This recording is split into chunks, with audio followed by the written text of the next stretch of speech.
Hi, welcome to Community Hotline. My name is Monica Weitzel. We're here in Gresham, and tonight we're going to be talking with several different groups with kind of a variety of things to find out about your community. We're going to start out with People for Parks. With me is my friend Kathy Minden. Thanks for being here, Kathy. Thank you for inviting me. I'm really glad you're here. I've been trying to get you on here for a while now because you're doing some amazing things in the community and focusing really in an area that really needs some revitalization. It's going through some growing pains, I think, pretty much the Rockwood area, correct? It is. So People for Parks has been very involved. But if you could start out maybe, Kathy, and tell me a little bit about why People for Parks was founded, what your mission is in this community, and why you're involved. People for Parks began actually in the mid-'70s with Kiwanis members doing parks projects. League of Women Voters behind their parks support, and it became a nonprofit by 1976, and it worked on parks bonds and levies mostly, so it's mostly in the community, mostly to support local funding over the years, and then in the about 2003 we did strategic planning, realizing that there were more parks and recreation development needs that should occur, the aging baby boomer population for one, and I'm a member of that, so it's very real. I'm there too. It's very real to me. Also to have after-school programming, also greater parks and recreation programs. So we work to support those efforts. So it's East County, but we're also a member of Oregon Recreation and Parks Association, a statewide group that's advocating for better parks and recreation programs. So when you say, so East County, which means you're focusing on the parks in East County, but the legislative portion of it pretty much affects all of Oregon. Exactly. Right? And the League of Women Voters, are you still supporting the People for Parks? Very much so. One of their action committees at the state level is about parks, the environmental and the bigger issues, because they're all interconnected. They are. It's a part of, you can't separate them. The fabric of our lives, isn't it? You go, there's no, it is like a chain. Yeah. Now you are very active in the League of Women Voters also, so you've kind of connected all these parts of your life, haven't you? We're looking forward to this coming year. We have some really hot topics coming up. That's what I've heard. There's some big deal stuff going on. Yes. Is there any big legislative issues that are coming up regarding parks this year? Or this last year? Weren't there some that came up last year? There were a number of them about providing financial dollars. You have to consider the state parks are different than your local parks and your urban parks. Mm-hmm. State parks are funded partially through lottery funding, actually. Oh, okay. So there is a steady funding stream for state parks, as well as some day use funds and different funding like that. Your local urban parks have to come out of the general fund dollar of the so local you have to fight with everyone else for funds. That money. So is that kind of how it works? We have to really work hard for every dollar. Okay. And yet it's connected to the quality of life. It reduces the need for fire having to go out on health-related calls, such as diabetes, kidney disease, things like that. And again, it all comes around because it's all interrelated. So some of the work that we do is really behind the scenes. Mm-hmm. It's a lot of administrative work. Sometimes it's a good thing you don't always know what you're getting yourself into. You think you're going to be out playing in the dirt all day, and instead you're at a desk. Huh? I think, I'd love to be in the garden, but here I am sitting at this desktop computer because there's so much that has to be connected. And we have wonderful volunteers, as your organization has volunteers. Yeah, we couldn't do what we do without volunteers. I don't think any nonprofit could. How many volunteers do you have? Do you know, Kathy? Does it fluctuate quite a bit? Or? It fluctuates, but we have over 100, and some of them wonderful support we've had from Umpqua Bank, their Community Connect program. They have really made the Children's Garden into what it is today. Which is your baby, isn't it? And That's it's- kind of your special that's passion, the fun isn't it? part for me. And I discovered a children's garden when I attended a conference in Atlanta, and I had a free afternoon, and I went to their botanical garden, and they had a children's garden section. I thought, oh, our kids should have that. Yeah. Our community Are there should any have other that. children's gardens around here? Not that I've seen that's like this, because we haven't, people, well, what's a children's garden? Is it just plants? Is it about plants? Low plants. You know, Real bright plants. only Yeah. at, 3 feet high or 2 feet high. But we integrate learning into it, educational, alphabet, math, science, Oh, great. and Okay. and it's just fun. Okay, so the children's garden didn't exist until when? We began taking back Vance Park actually about 15 summers ago, and it was a community garden. And then people move around and things change. And as People for Parks developed, we wanted to have something tangible within the community that was an amenity. And then that's when it morphed. This is the 7th summer that we've been developing it as a children's garden. Wow. And So it's pretty well established, but we're continually adding new features isn't to that it. with any garden? You know, I mean, you a have garden to- is always. Yeah, you have to kind of look at it this year and go, okay, that wasn't working. We're gonna put something else in. We can or- add this. It's Yeah, always yeah. a work in progress. So tell me where this is located. It's located along Southeast 182nd Avenue, south of Stark Street. Okay. And about how big is the garden, would you say? The it's children's? under an acre. So, Okay. so it's very specifically planned out. Every plant that is in that garden has a purpose. And we see hummingbirds. When we first began, we didn't even love see worms in the soil. Really? This is rockwood, Yeah. aptly named. I didn't see worms, we didn't see hummingbirds, we didn't see other types of birds, we didn't see dragonflies, we didn't see frogs, and now we have No? 3 types of frogs in the Really? garden. Are there And, water features in the garden? We're working on that because we're working on water conservation as our focus this summer. Oh, good. And next summer we already know it's going to be about birds. But we're becoming more of a demonstration garden where we have a rain garden demonstration, naturescaping, tabletop and container gardening, square foot gardening. I mean, you That's could great. all of this And it's not coming just for together. children, obviously. No, adults enjoy it as Yeah. much as the kids do, and they can come in without a child. Oh, really? How kind of you.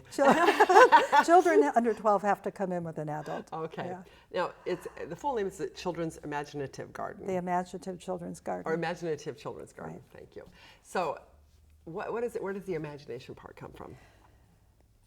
You know, it's not just a plant.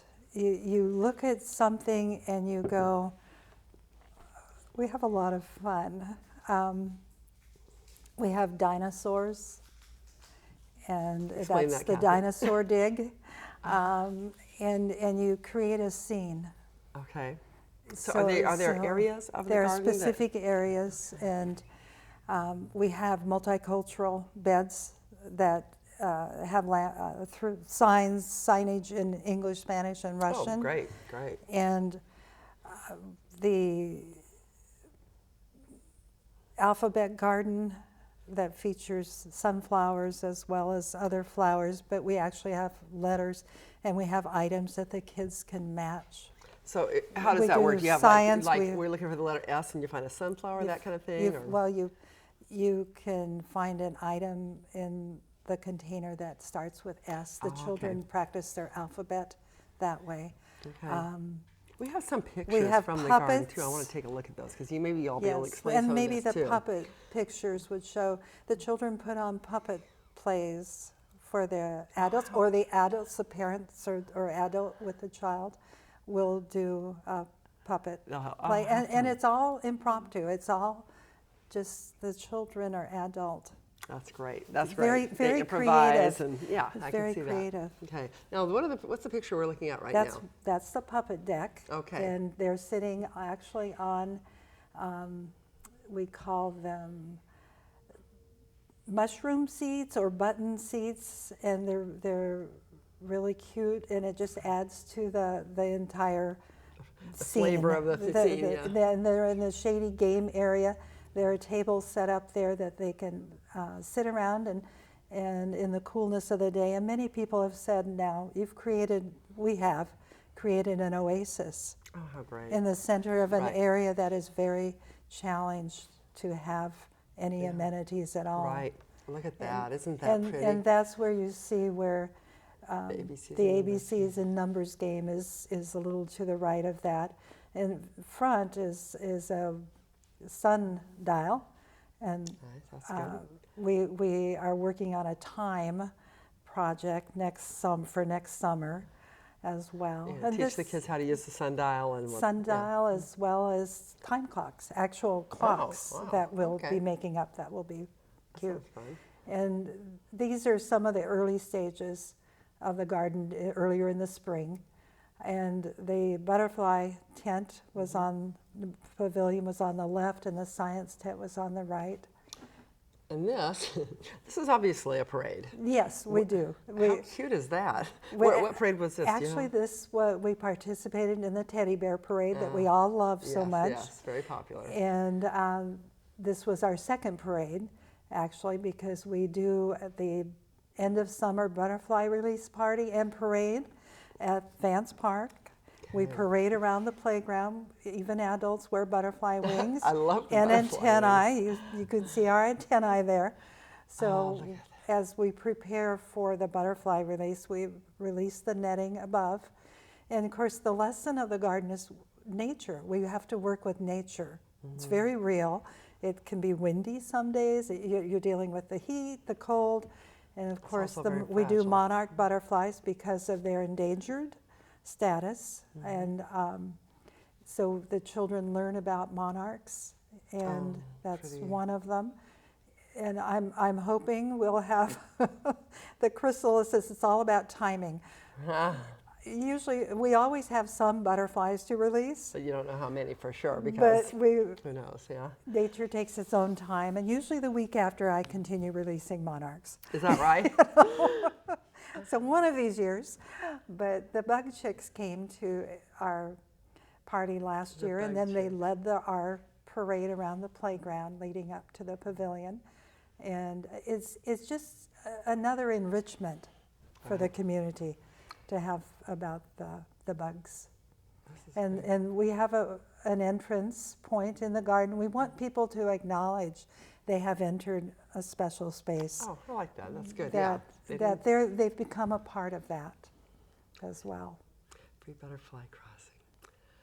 So you're going to have a butterfly release party. When is that going August to be? 25th Okay. from 2 to 4 p.m. And Ascension Lutheran Church shares very generously their parking lot with us. So it's right So there. it's 2 o'clock. And we have refreshments. We always have watermelon and ice cream that volunteers provide, and some juice.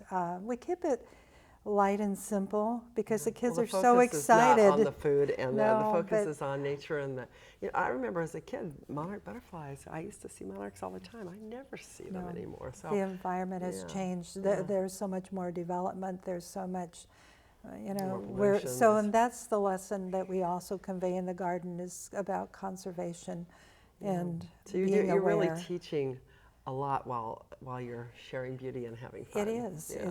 It's and people. We don't do it directly. We don't sit down and lecture somebody and say, Right, right. "Sit down. We want to tell you all this." This is a much better way to learn, though. This Yes. they absorb. Yeah, And I and we appreciate are it. at the point of providing written information as well about worm bins, Okay. composting, Yeah. and the water conservation. So it's become an educational center. Well, I can understand your Just passion for it now, happening. Kathy. I Just can understand. happening. Yeah, we're out of time, but is there anything you want to leave our viewers with? What is something that people need to know about People for Parks? Do you need volunteers? Do you want people just to come to the garden? We're an all-volunteer garden.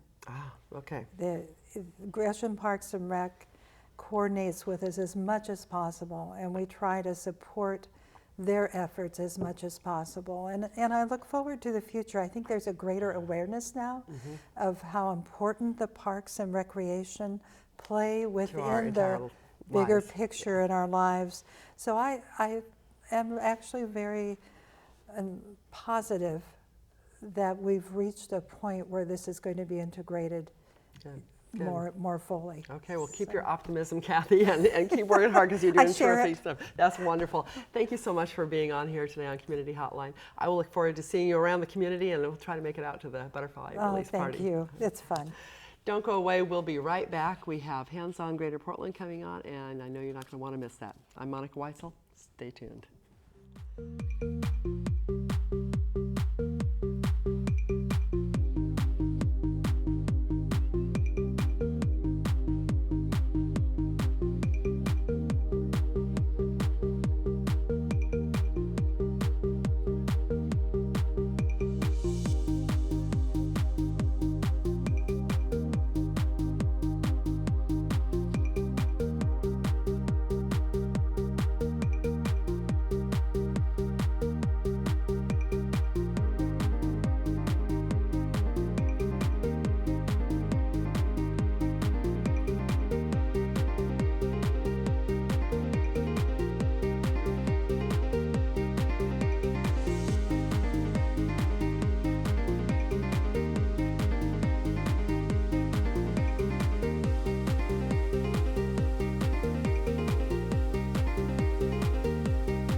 Community media is priceless. Valuable. Community media lets you tell your story to fit your needs. My favorite thing about community media is it's got to be the people's shows. I think my favorite one is Karaoke Oli. Oh, Karaoke Oli's a good one. We sing live karaoke on TV for an hour. Hamster versus Monster. Nap time with kittens. Community media brings programming like Chambers of Commerce, the Faith Community. Psycho Chicken. Do you have any UFO shows? No, I wish we did. I would like one of those too. Yeah. Children's programs, high school sporting events, and of course, the ubiquitous city council meetings. Only when we hear from folks in their own voices with their own stories can we truly connect.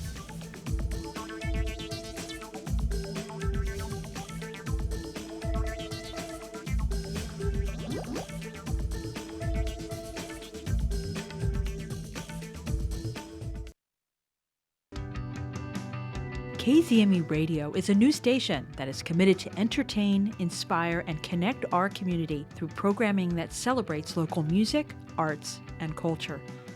It was created to put local music and local arts on local radio, and it is a vehicle for our creative community to gain exposure while also celebrating what the Portland metro area has to offer. Hi, I'm Tara Johnson Mettinger. I'm the Executive Director of the Portland, Oregon Women's Film Festival and an independent film producer and own my own company, Sour Apple Productions here in Portland. KZME has been an incredible support of all of my projects over the last 3 years. From the Portland Women's Film Festival to my independent film productions, it's an important collaboration that we have in terms of supporting independent artists. And I really encourage you to do the same and support KZME.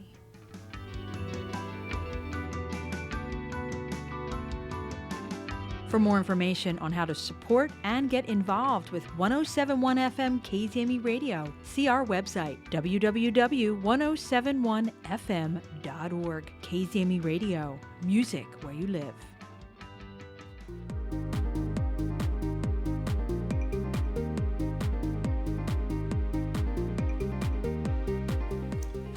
welcome back to Community Hotline. I'm Monica Weitzel, and we are still here in Gresham.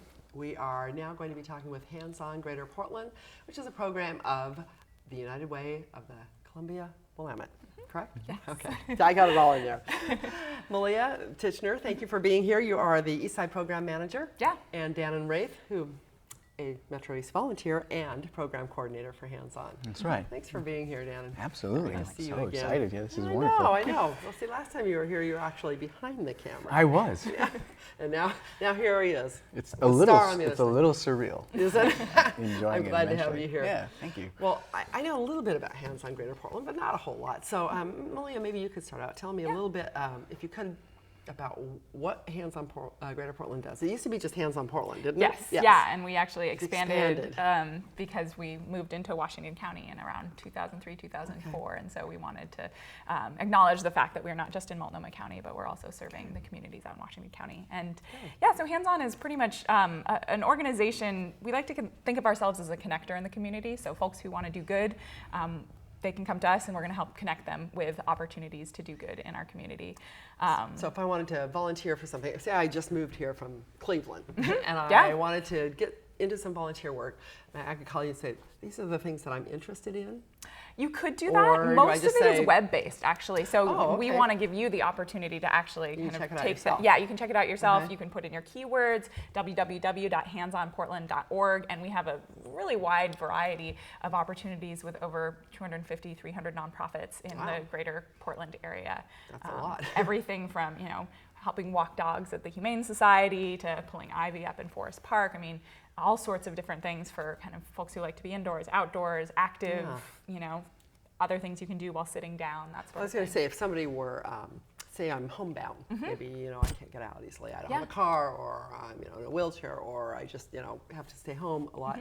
I'm home with the kids, but I have a few hours in the afternoon or something like that. The things you could do from your home that's volunteer Yeah, we work? do. We have a handful of different do-it-yourself volunteer opportunities that we're in the process of developing right now. Really? And so basically you'll be able to go onto our site, download what we call a recipe and print it out, and it'll just come with some instructions for some different things that you can work on. One of them is like make cats toys for a cat adoption team, or make sleeping bags for the unhoused to use during the winter months. And that also comes with sort of a list of reflection questions and some other information that would be helpful. And so people can use, like a school could use it for a class, or...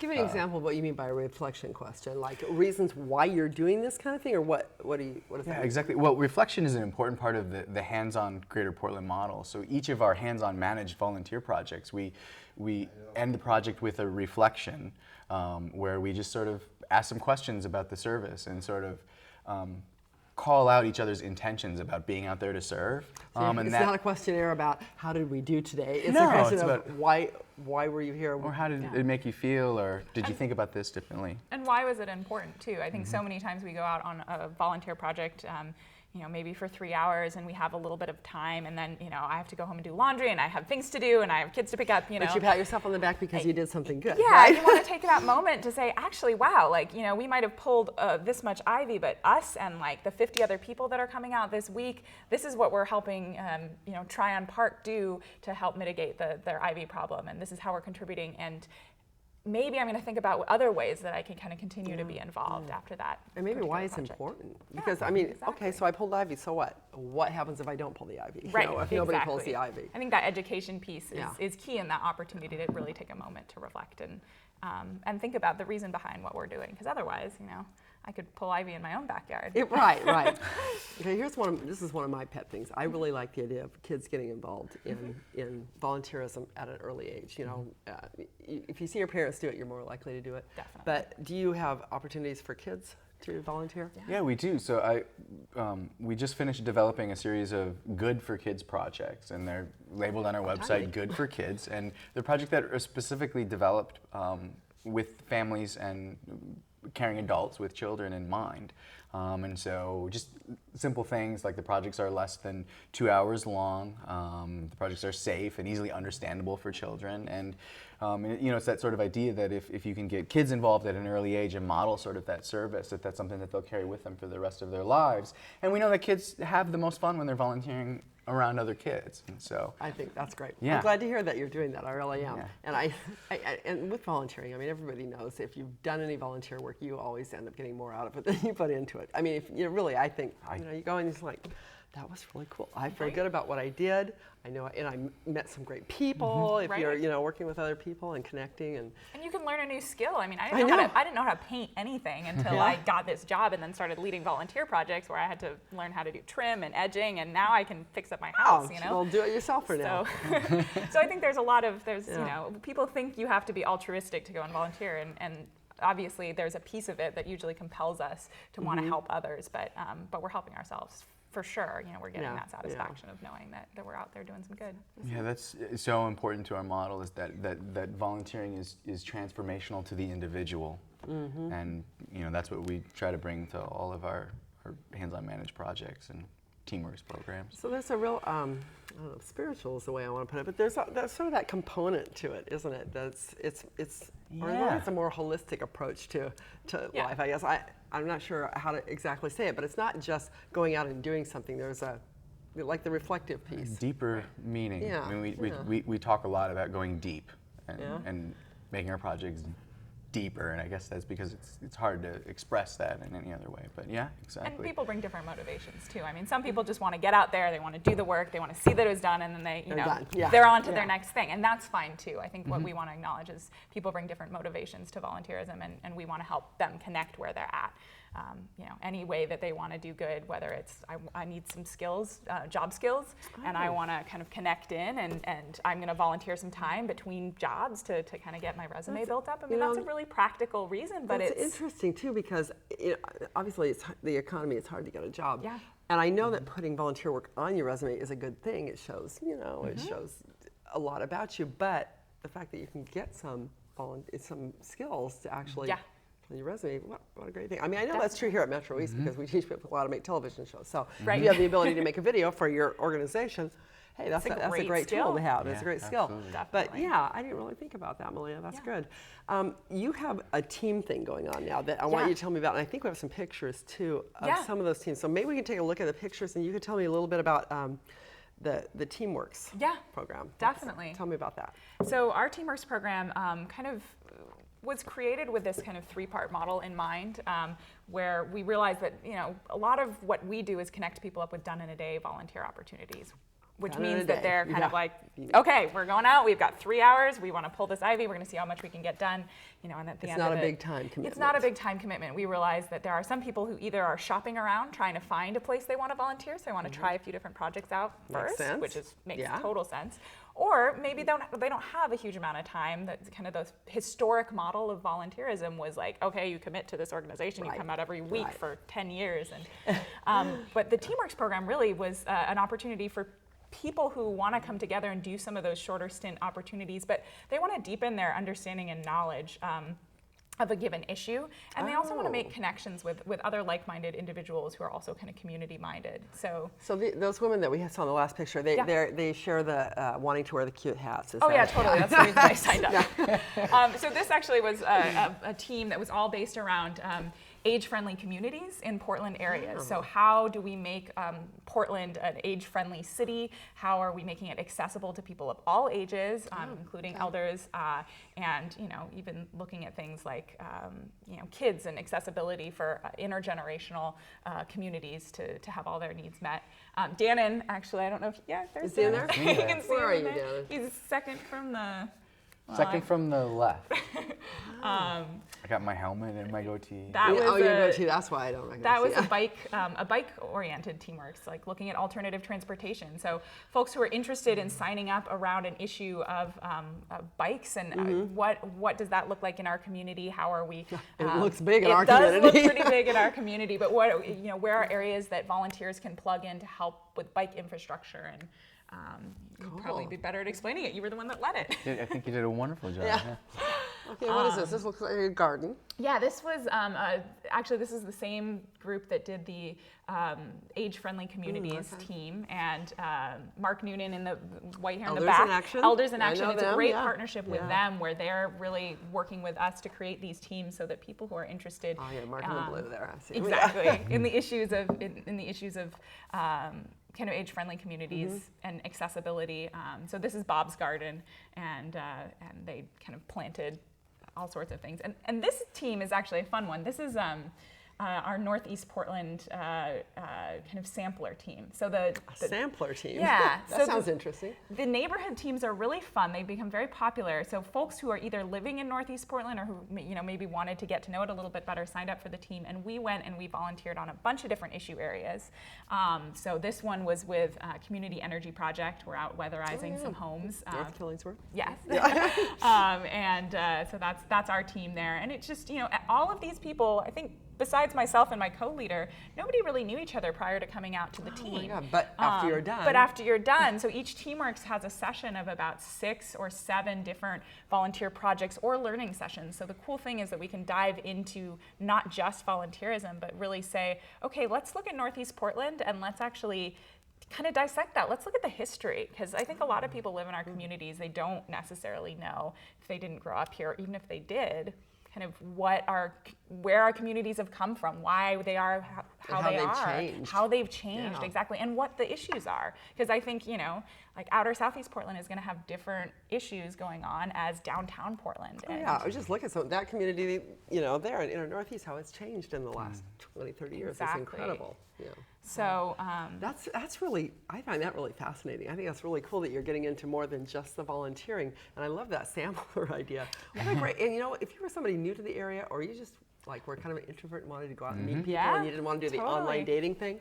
I mean, really, we've had somebody say maybe we should do a 20s and 30s like singles mingler. Nothing else. You meet new people, and new people are going to introduce you to other people. A lot of people that come out on teams are people that are moving to Portland and want to find out more about the city, find out more about the stuff. And with that in mind, we actually developed, instead of just a neighborhood focus, a Discover Portland TeamWorks team. We run it once a year, and it really does call to people who are like, hey, I'm new to town, or I've lived here for a year or 2 years, and I just don't feel like I've lived here a lot longer than that. I might say that because I think that sounds pretty cool. On our last team, we had somebody who was born here and was just born like, here. I was born here. I think that sounds really cool. And she was able to bring great perspective as well to the team, because I think one of the cool things about the TeamWorks experience is really that, it's not just about the leader, right? It's not just about it's about the team and the connections that you build. And we talk about TeamWorks sort of having 3 major components. There's the team building itself, forging those connections and really bonding and get to knowing each other. Then there's the curriculum and the learning that happens and sort of exploring the issue deep, and then there's the service itself. But all of those things support each other in such a way that if all of those things are working really well, some cool things happen. Good success. Yeah, because in most volunteer experiences, it's just the service. You don't get the rest of it. That's really super. Dan, you're fairly new to hands-on. So what's your biggest takeaway from it? Is it a good place for you to be? I absolutely love it. I love the people, and I love the work that we do. And it's not just, I talked about volunteering being a transformational thing for me. It's knowing that when you go out on these projects and we do a reflections, or if you get involved deeper in a TeamWorks and have that curriculum, you come away with a knowledge about an issue and a knowledge about maybe a nonprofit organization or something within our community that maybe changes the way that you look at things and the way that you interact and the way that you talk about them. And so the change that we're trying to create isn't just about the work that we do when we're out on the volunteer projects, that we carry that with us after we leave the volunteer project, and that ripples out into the community. I was going to say, it's the ripple effect. Yeah. And as you talk about it and spread that information to other somebody people, tells their friend, and then they're maybe a little bit more aware. Everything's about networking and, making connections. Making connections. It's some, things have changed, but I like that. I like that a lot. I think it's cool. We're just about out of time. Tell me about the hands-on project calendar. Yeah, so for folks who maybe can't commit to a team, we do have plenty of opportunities to get involved every single day of the year on a 2 to 4 hour project, as I mentioned before. So that's an easy way. For the kids, like Dan and exactly. said. Yeah. So that's an easy way for, that's where we also put our teamwork. So you can find the first occurrence of a Teamworks and sign up for a team, or you can just go and say, hey, I've got 3 hours this Saturday. I want to get out and volunteer, or I've got family in town in 2 weeks and I don't know what to do with them. What a great I'm going idea. to take them to the Humane Society and pet cats. Like, this sounds great. So You got an exchange student that's there for the summer. Let's exactly. Yeah. It's a great way to get people engaged. Right. Any last minute things before we run out of time here that we should know? Just if people are watching and they're interested in getting out and getting involved in the community, check out our website. Yeah. Sign up for some volunteer opportunities. There's something for everyone, whether you want to work with cats or the unhoused. If you want to go volunteer to usher at the symphony, there's a lot of different opportunities. Way to watch the symphony. It's a great Yeah, way. listen, that's cool. Definitely. Thank you both so much. I learned a lot today. Thank you. Thanks for having us on Did we board. tell them how to find the website? We're going to have it up on the screen. We'll have Oh. all the information Excellent. for them there, so they'll be able to find you. And, Wonderful. I think you're going to be hearing from me too. Perfect. We'll recruit you for a team. Okay. Thanks, Malia. Thanks, Shannon. Thank you. Thanks for watching this episode of Community Hotline. Don't go away. We're going to be right back with more. We're going to be talking to a gallery here in East County and the organization that's running it. So we'll be right back.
KZME Radio is a new station that is committed to entertain, inspire, and connect our community through programming that celebrates local music, arts, and culture.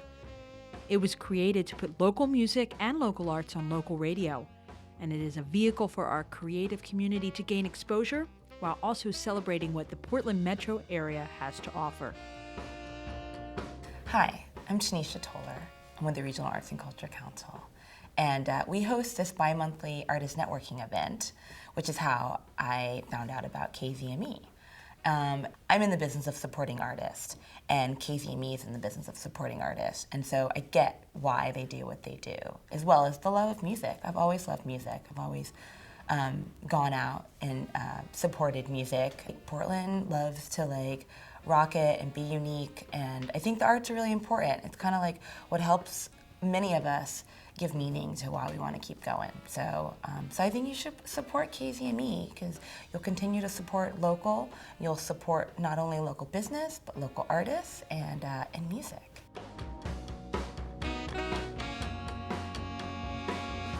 For more information on how to support and get involved with 1071 FM KZME Radio, see our website, www.1071fm.org. KZME Radio, music where you live.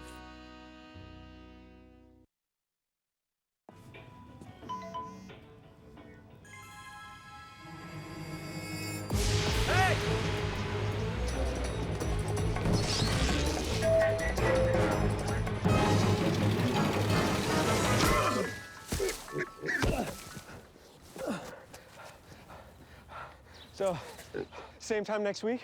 Well, of course. Put away a few bucks, feel like $1 million. For free tips to help you save, go to Feed the Pig.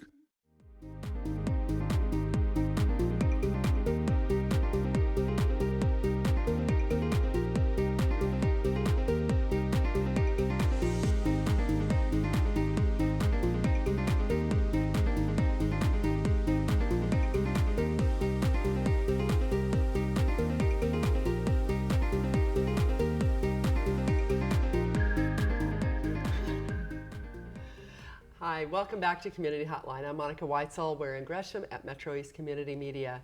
And for our final guest tonight, I'm happy to have the Adult Learning Systems of Oregon, also known as ALSO, and the Infusion Gallery. Thanks for being here. I have with us Paris Foley. You are the art director at Infusion Gallery. And the CEO of ALSO is Brett Turner. Do you call it ALSO, or do you just refer to it as Adult Learning Systems of Oregon? We do. We go by ALSO. Okay, that's easier, isn't it? Thanks for being here, both of you. Brett, maybe you could start out by telling me a little bit about ALSO and the reason for the organization, how it got started, when it got started.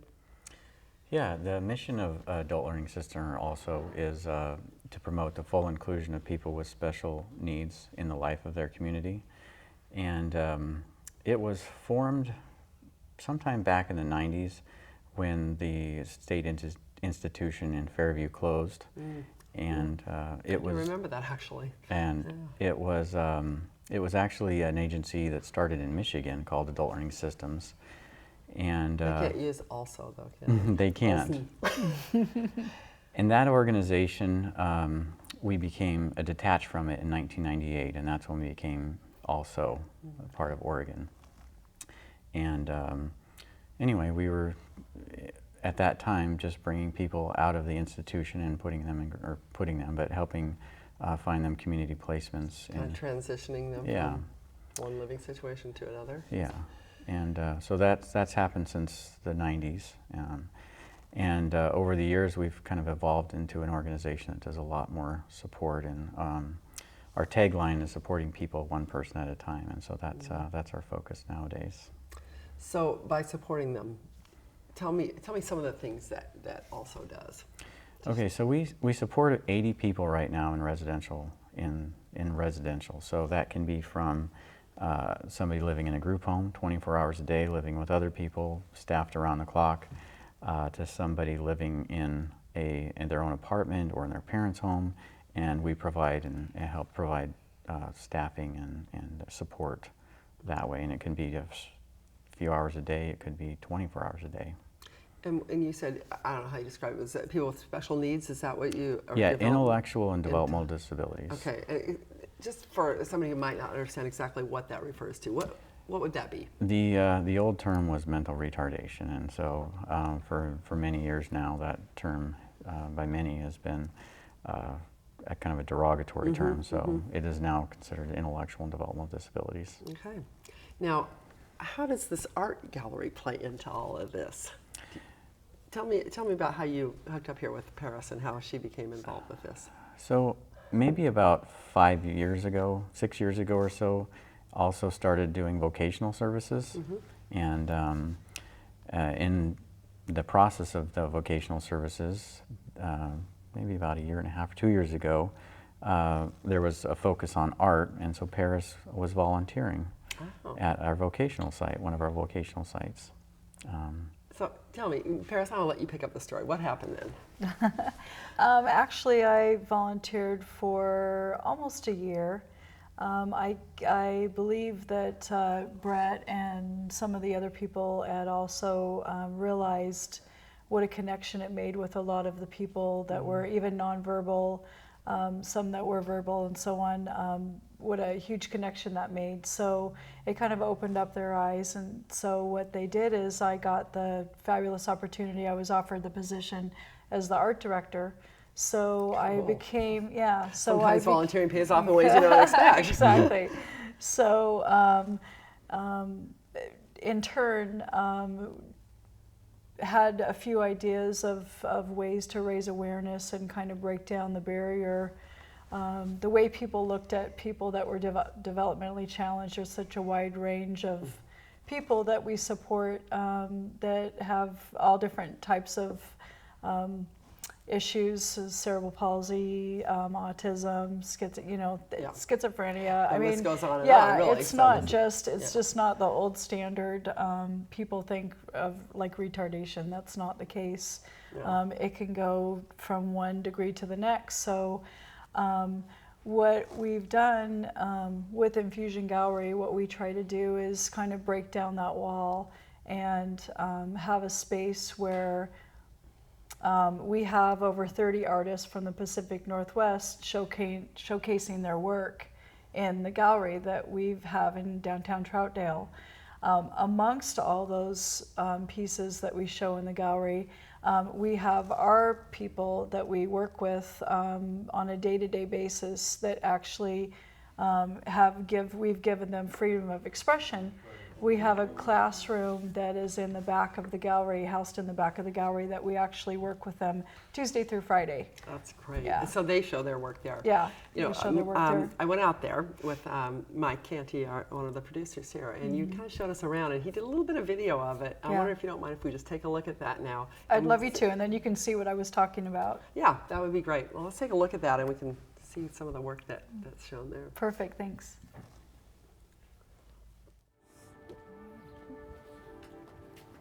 Here we are, the Infusion Gallery. Come on in and take a look. Infusion Gallery actually is owned and operated by Adult Learning Systems of Oregon. And what we do is we house over 30 artists from the Pacific Northwest, along with our artists that we work with in the back. We house a classroom where we work with developmentally challenged adults. There's Ann Kavanaugh, love Ann. She actually is one of the artists that is going to be volunteering her time with the people that we support at Adult Learning Systems and here at Infusion Gallery. Also, Carol Manfredi, who does amazing watercolors and so on, she actually comes in once a week and works with a lot of our guys that we work with in the back. A lot of the artists that show here not only believe in what we're doing, if a piece of their work is sold, what happens is they get their portion, and the other portion, instead of supporting the gallery, it actually goes directly to support the art program. So that enables us to buy canvases and paints and things like that, so we can continue to teach different mediums and so on to our guys to help with their freedom of expression. This is actually one of the pieces that Carol Manfredi did this with Anton, and that's a watercolor as well. He named that piece Africa. As you're going through the gallery, I wanted to mention, if you see something that says Soaring Hearts Artist, underneath it, this is a piece that our guys created in the back. They actually get paychecks as well as the professional artists. They actually get 70% of it. The other 30% goes directly back to buy more art supplies so they can continue to do so. So there you go, Jamie. There you go. You sold a piece at the food cart competition. Nice. What are you gonna buy? You don't know? This is a pretty neat piece you're working on. What I've done in the gallery is intermingled within the artwork that we show from our professional artists. We have our other artists that, if it says the Soaring Hearts, like I mentioned before, but then this whole wall back here is dedicated to all of their work as well.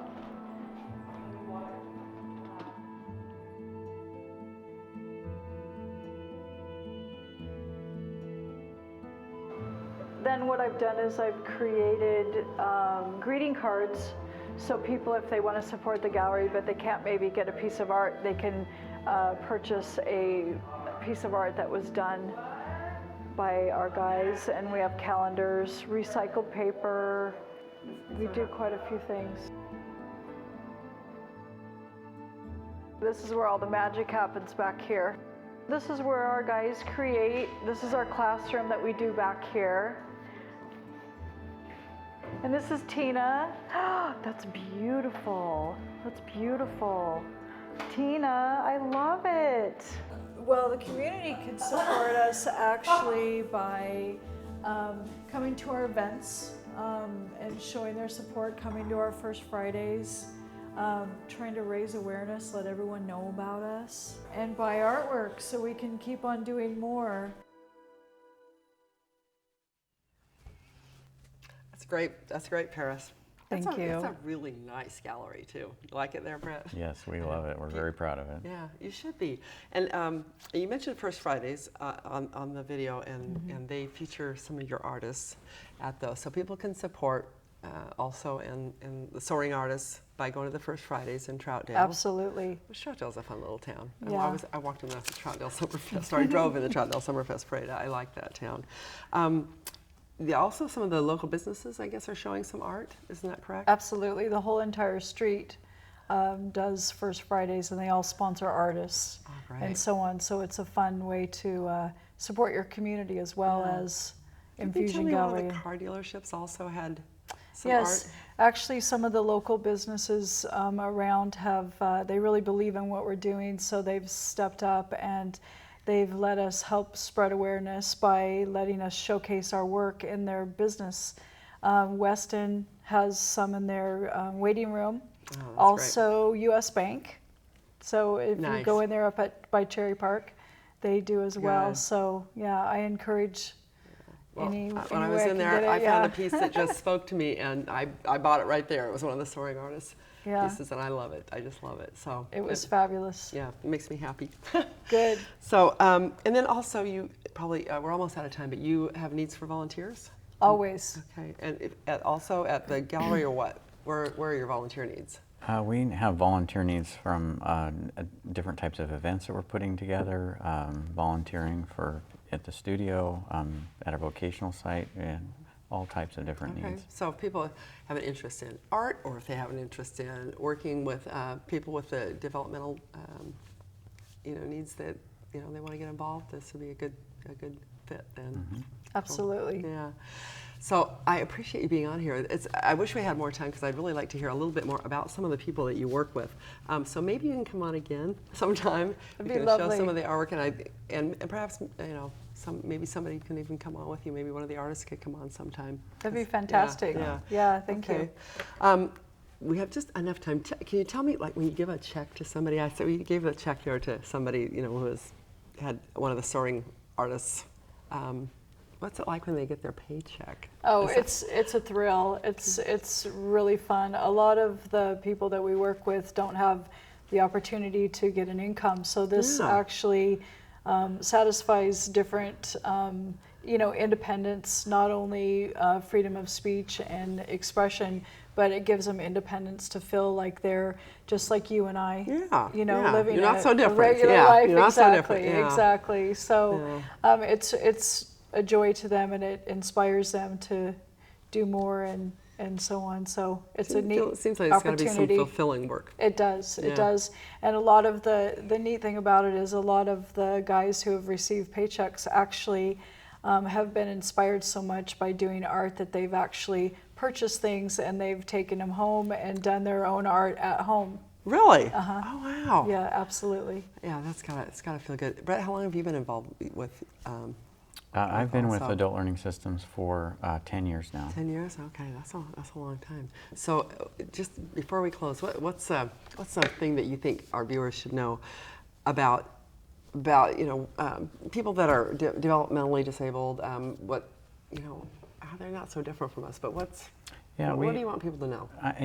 One of the things that we talk about a lot about is that we focus on ability rather than disability. I like that. And a lot of,